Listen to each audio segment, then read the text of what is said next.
लाला अरे पूत कैसी जिद ठानी,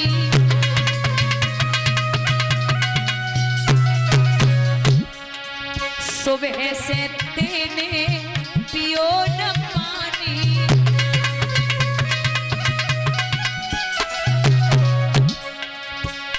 समझ आई रही महतारी उखरे न दूध के कांत।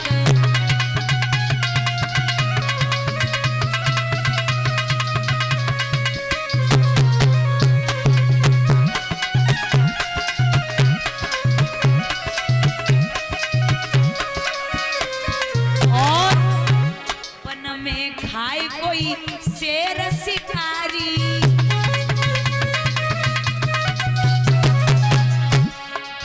अब आगे का कोई गिरधारी,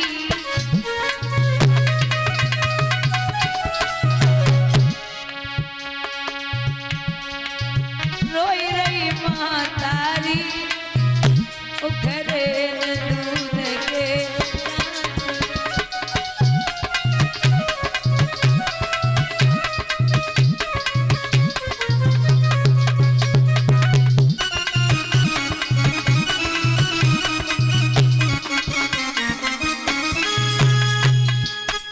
मत जा, क्योंकि एक माँ अपने बेटे को कोई भी नौकरी करने देगी लेकिन महात्मा नहीं बना सकती, महात्मा नहीं बनाएगी।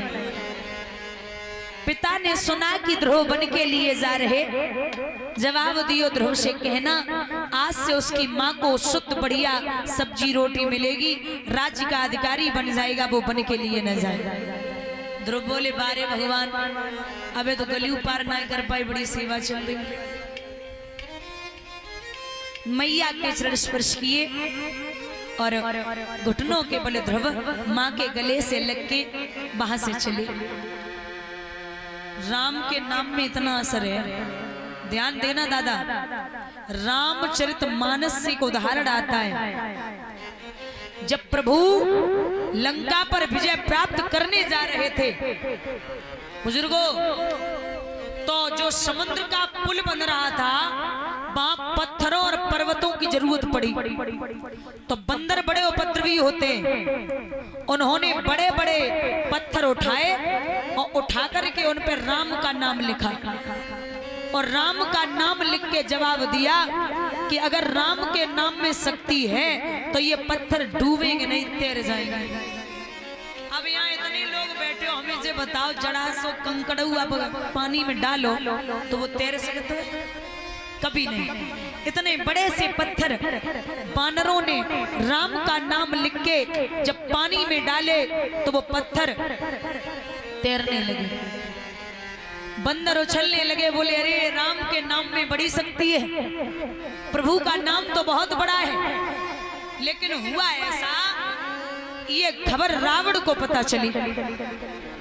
रावण ने कहा ये कोई बड़ी बात थोड़ी, एक लाओ पड़ोस पत्थर और बापे हमारा नाम लिखो और नाम लिख के पानी में डालो, बहुत तेरे से।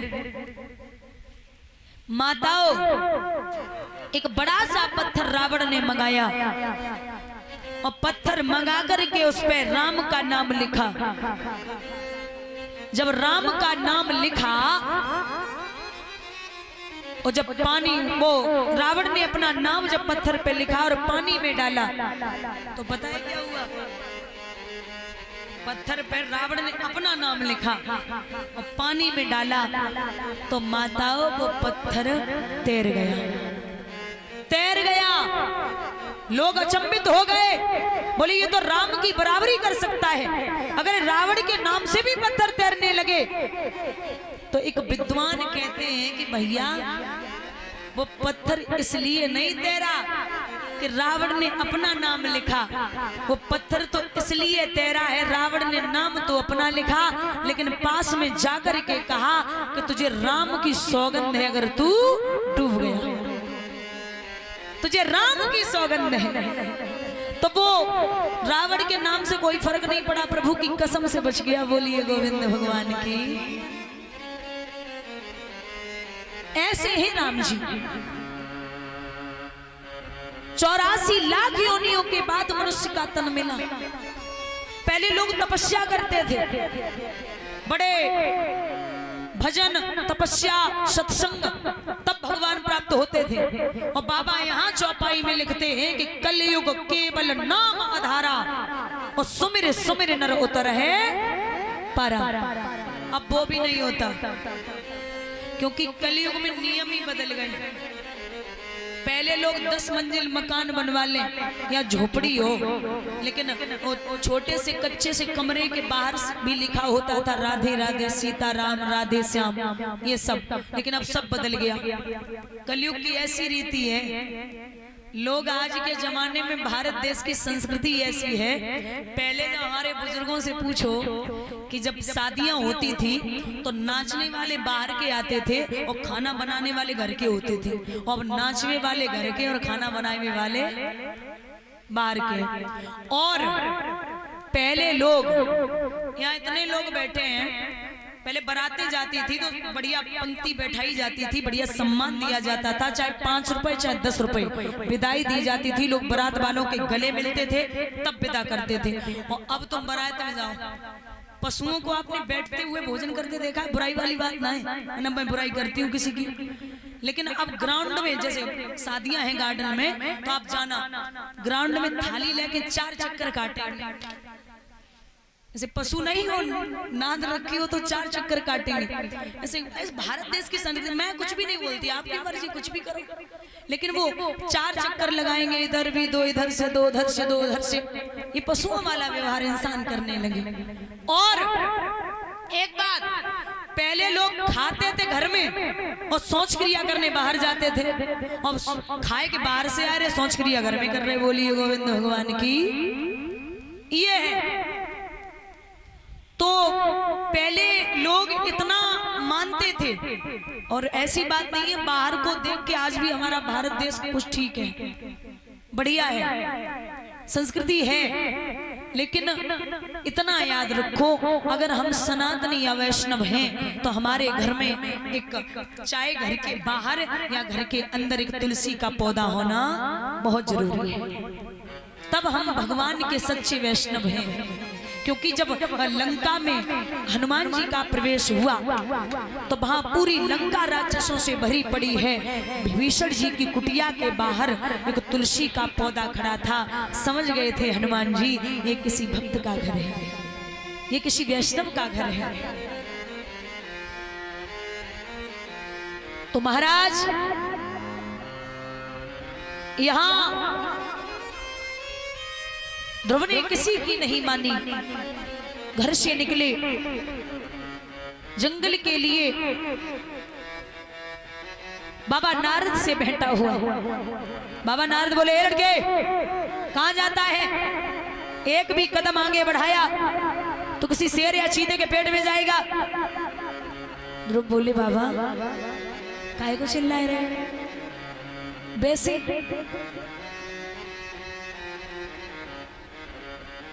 कौन है तू? मैं ध्रुव हूं। कहां जा रहा है? भगवान का भजन करने। बाबा नारद बोले, ये लो, ये 5 वर्ष के भगवान का भजन करेंगे, इधर आ। बोले ये बता, शेर देखे? शेर नहीं। बाबा नारद बोले, ये ठीक है, तूने शेर नहीं देखे। बोले क्यों? बोले शेर देखे नहीं तो अब देख लेगा, और देखने लायक बचेगा भी नहीं। अगर आगे कदम बढ़ाया, ये जंगल है, शेर के पेट में ही जाएगा।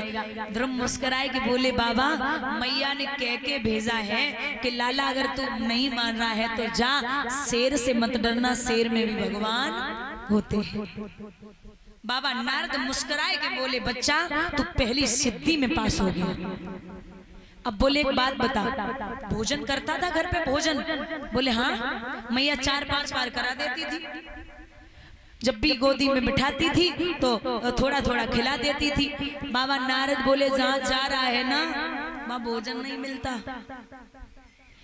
ध्रुव बोले जब हमारे दांत नहीं थे ना तो मैया के स्तनों में दूध आया, और जब दांत आए गए तो वो कहीं भी रहे भोजन की व्यवस्था बना देगा। बोले तू दूसरी सिद्धि में भी पास हो गया। अब एक बात बता, गुरु कर लिए गुरु, बोले गुरु क्या होता है? बोले गुरु नहीं जानता? बोले जानता हूं, इतना भी ना समझ मत समझो। साष्टांग दंडवत किया, साष्टांग दंडवत अपने सिर को बाबा नारद के चरणों में रख दिया और हाथ जोड़ के जवाब दिया, बाबा जब आप जैसा संत सामने खड़े हो जाए, आप जैसे विद्वान, आप जैसे महात्मा जब सामने खड़े हो तो गुरु की जरूरत नहीं है। बोले तू तीसरी सिद्धि में भी पास हो गया। और लिखा भी है दादा,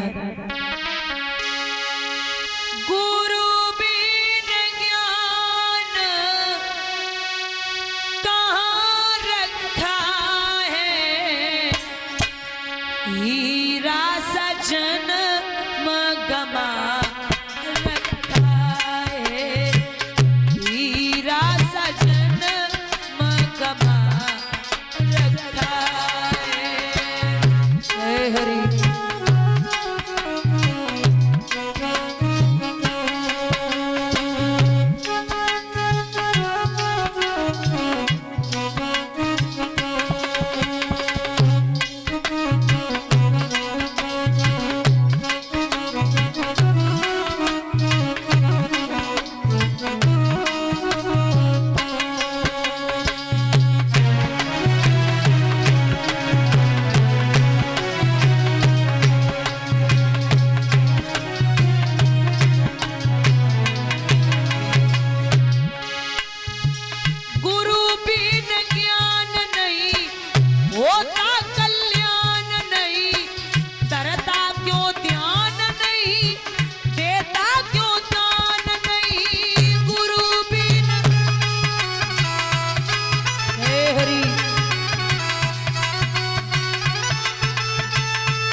रघुबर जी ने की है पूजा, विश्वामित्र गुरु को पूजा, राम से पढ़कर ना कोई दूजा, मुक्ति मार्ग द्वार मोक्ष का गुरु पहचान बना रखा है, गुरु बिन ज्ञान कहाँ रखा है। श्री राधे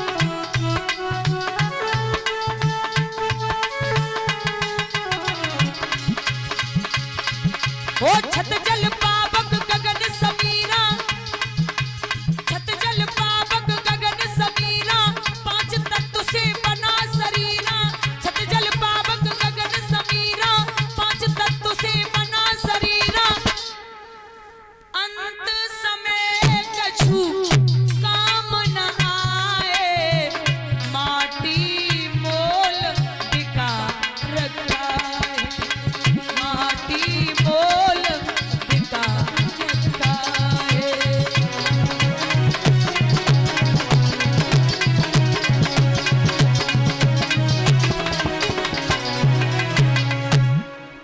भैया यहाँ ध्रुव से बाबा नारद बोले, लाला अगर आपने मुझे गुरु माना है तो मैं आपको मंत्र देता हूं। कौन सा?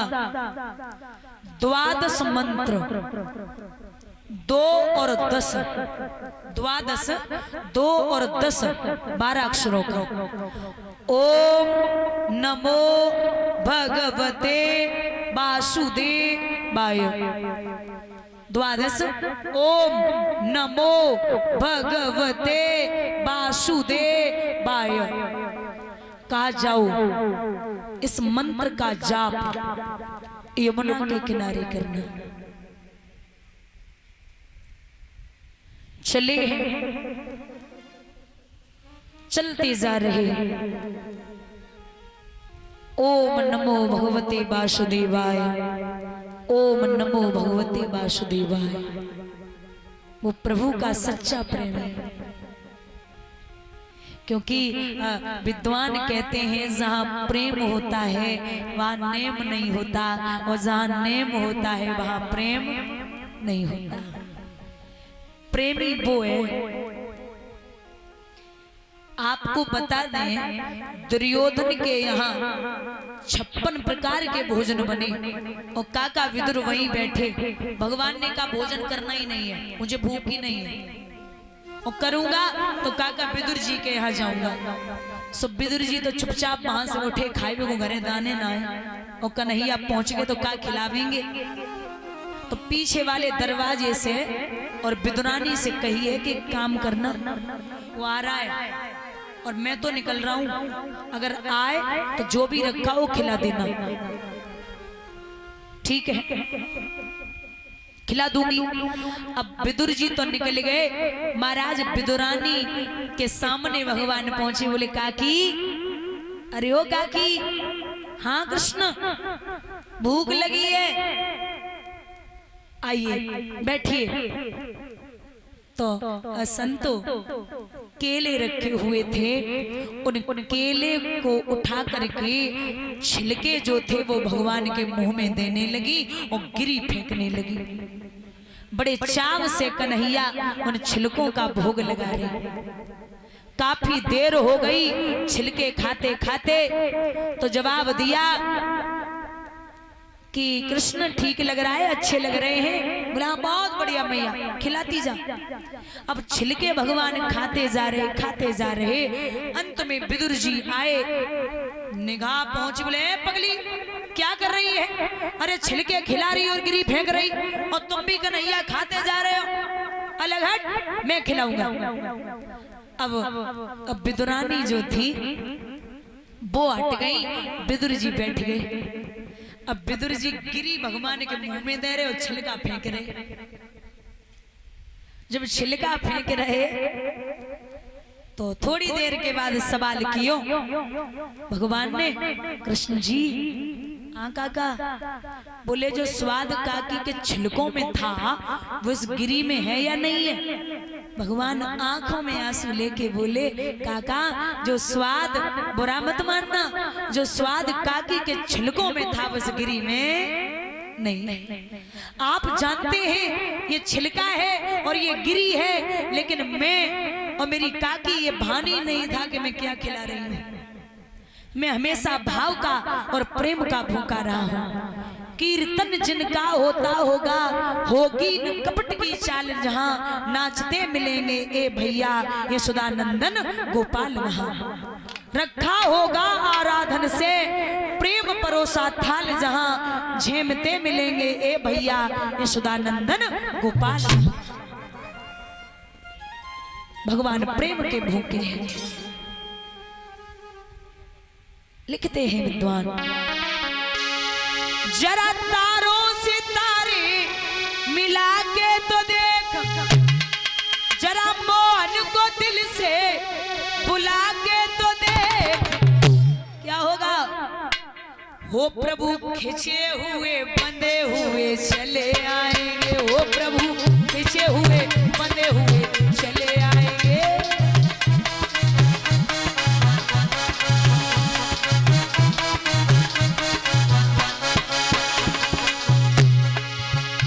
जरा तारों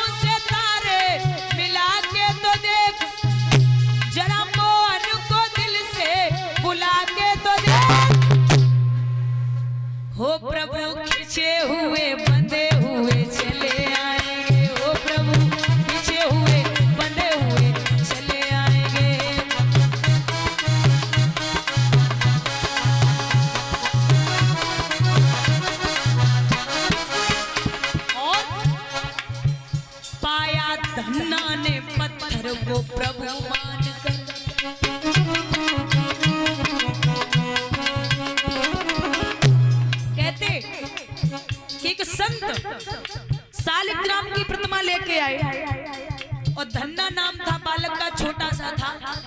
वो रूठ गया, बोले हमें ये चाहिए, ये पत्थर चाहिए, ये बड़ा अच्छा है, सालिग्राम की प्रतिमा बड़ी प्यारी होती है। अब्बा को क्या पता कि जब भगवान है, तो रूठ गयो मैया से, बोलो हमें यही पत्थर चाहिए, कितना ही अच्छा चाहिए। सो मैया, वो संत जी ने नहीं दिया। मैया ने एक बार उठाओ पत्थर और धन्ना के सामने रख दी, बोले ये ले सुन, इसकी पूजा करी जाएगी। जैसे वो संत जी पूजा कर रहे थे ऐसे ही तू करेगा। बोले हाँ करूंगा। पूजा करता रहा। महाराज पूजा बढ़ती गई। एक दिन की बात, वो जो धन्ना था घर वालों ने बोल दिया जाकर के खेतों में गेहूं लेके जा और गेहूं की बुआई कर देना।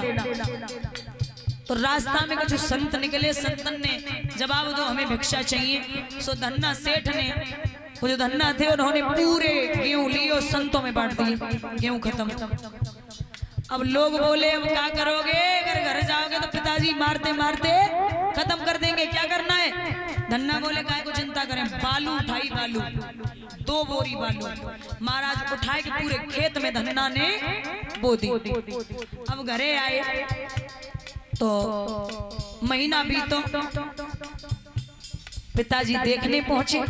पिताजी बोले बा मेरी पूरा जीवन बीत गया, इतनी अच्छी खेती नहीं हुई, ये क्या बो के गया है, बड़ी अच्छी खेती है, इतने प्यारे से गेहूं उगे हैं। महाराज घर पे आए, जवाब दिया धन्ना से कि बेटा क्या खाद बीज लगाया उसमें, इतने अच्छे गेहूं उगे हैं। धन्ना बोले जो मजाक कर रहे, बालू से खेत में गेहूं आ गए, आज मार्ग नंबर हो, इतनी अच्छी गेहूं की फसल हुई। खुद देखने पहुंचा तो महाराज बड़ी अच्छी गेहूं की फसल है, बड़े खुश हैं, बहुत प्रसन्न हैं कि साक्षात परमात्मा हमसे मिलने आ गए। उसी दिन धन्ना का नाम पड़ गया धन्ना सेठ। हो पाया धन्ना ने पत्थर को प्रभु मान कर, हो पाया